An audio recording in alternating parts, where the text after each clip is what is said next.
It has been 25 years since that historic antitrust ruling against Microsoft. Tech regulations, of course, are back in focus. Google is not just getting scrutiny from the DOJ for its anti-competitive behavior, but in fact was found liable by a judge, although we've got a while to go there to find out what the remedy is going to be. Our next guest says a change in the White House could mean a significant shift in antitrust enforcement. Joining us now is former Assistant Attorney General in charge of the Antitrust Division, previously Bill Baer.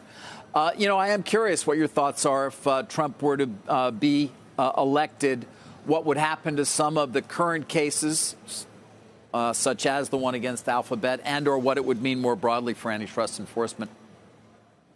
Thanks, David, for having me. Sure. We don't have a lot of historic precedent, but that settlement 23 years ago in the Microsoft case, that's when the settlement was right. Entered, was something that the George H.W. Bush administration negotiated very quickly after taking power. And the courts had affirmed the Justice Department theory that Microsoft had misbehaved, had behaved badly, and was entitled to significant relief. And the settlement, according to most economists and people who follow the field, didn't really do much to change competition in the operating system market. So there would be the opportunity for a President Trump to put in new leadership that would affect the Google case and other cases pending at the Justice Department. Personnel is policy, and so that person or the Attorney General and the AAG, those choices are going to be very meaningful. There's generally a belief, as I'm sure you know, Bill, that if Trump becomes president, you will have more of an open door in terms of negotiating mergers. Obviously, you can focus on particular deals that might get opposition, but generally speaking, do you agree with that? Lina Khan obviously will be gone. DOJ's head of enforcement will be gone, and the idea that there will simply be a more lax view of consolidation. Well, first of all, Lina Khan may not be gone. Her term has expired, but she's entitled to stay on at the FTC, not necessarily as chairman, but stay on at the FTC until a successor is confirmed by the Senate. And I don't know how long that is going to take. But there could well be, and certainly would be, a Republican designated from among the sitting commissioners to take over as chair. So, we don't know what he's going to do, but he has suggested Project 2025 has suggested there's going to be a personnel house cleaning, that there's going to be a dramatic cut in the number of people who work in the government, and that would include FTC and antitrust at DOJ. So there is an opportunity here for there to be significant changes and a more open, tolerant policy towards merger enforcement. Well, I mean, there's been the suggestion that Elon Musk would come in a Trump administration with Doge, to try to make the government more efficient. I do wonder if there's room for consolidation between, why do we have DOJ, antitrust, and FTC, and if there's room for some sort of easier, less bureaucratic process that might make that more efficient?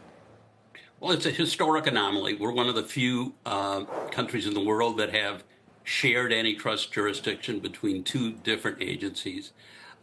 For the most part, people have studied it, said, you know what, it's going to take too much time and be too inefficient to move towards a consolidation. Right now, these two agencies do not duplicate each other's efforts. They divide up responsibility. And so a merger either is reviewed by the FTC or by the antitrust division of DOJ and challenged if appropriate. You do not have overlap in terms of the activities there. So I doubt there would be a move to consolidate, but who knows? It is a wide open playing field if Donald Trump is elected. If Vice President Harris is elected, I think the assumption has been it would be kind of more of the same. But I've certainly heard plenty of people in our sort of Wall Street community who believe she would also move to at least replace over time Lina Khan and or the DOJ as well. What are you hearing in that community in terms of the possibility were Harris to win that, there still would be some change? I've certainly heard the public calls by some major donors and friends up on Wall Street hoping for that result. I don't think it's likely to happen, that there will be replacement of the leadership, particularly in the near term. Part of the Harris message has been, competition is important. Price gouging is something we need to worry about. Consolidation is an issue.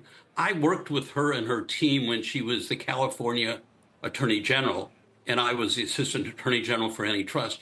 And she was doggone tough on consolidation, particularly in the hospital and healthcare areas, and brought a number of cases, and also took on Wall Street the great financial crisis of 2008, 2009, the whole mortgage-backed lending fiasco. She was a leader on that. So I suspect economically the Biden-Harris approach is likely to be the Harris-Walz approach.